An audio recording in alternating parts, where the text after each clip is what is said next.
You'd probably know that Sachin and Virat are probably considered to be the greatest Indian batsmen of all time. They are, of course, the highest run getters. But interestingly, they're also uh, they rank quite high in terms of the number of ducks they have scored also. Sachin has 20 and Virat I think around 16. They have scored more number of ducks than most Indian batsmen.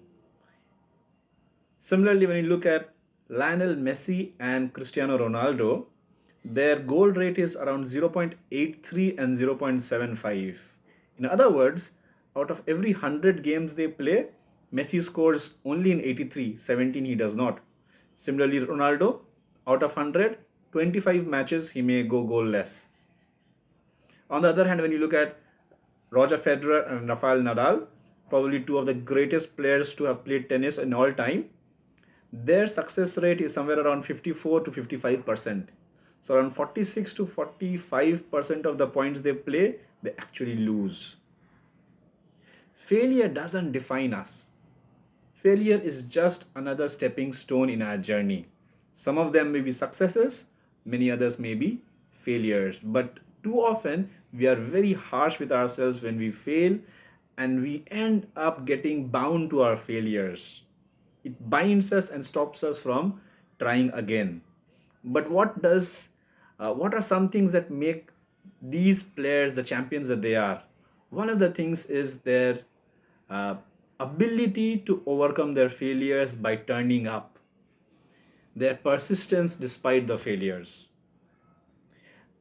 They have succeeded because despite the failures, they keep on trying. And then the rule of averages, you cannot always fail. You will be successful, and that encourages over a period of time. But then the other thing is for them to be successful in front of thousands, what matters is how is the preparation when no one else is watching. The practice matters a lot. That prepares us to set ourselves up for success and not just remain as failures. Failures will be there. We will not always be 100% successful. But let not failure bind us to where we are. When you look into the Bible, I'm reminded of Judas, who betrayed Jesus, and at the same time, we have Peter, who denied Jesus, almost at the same time, a little bit here and there. Both of them, in their own ways, failed Jesus. But Judas continues to live, or rather, die in regret, whereas Peter, he's open to take responsibility for the mistake and he allows Jesus to confront him, and that sets him up for greater success. And that's what I would like to encourage you to think about. Failures are part of life. In fact, they are stepping stones in our journey. The more we get afraid of fear, or the more we struggle with the fear of failure, we limit ourselves. When Gideon is given the opportunity to lead Israel, his fear of failure takes him on a bargaining spree with God. Whereas God was encouraging him to march out in faith.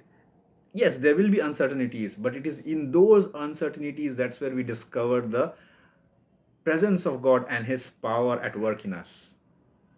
We will not always have all the answers, and yes, there will be unknown things. But if we are faithful in our preparation, if we do the hard yards, God is faithful far more than any of us. So, next time you face a challenge or a difficulty, don't be afraid of failure. You may fail, but if you give your best, if you are faithful, persistent, and dedicated, you will definitely grow stronger through that whole experience. You may not be successful in that, but you will definitely grow and learn through that and set yourself for greater success in future. So that's a thought that I wanted to share. Wishing you all the best.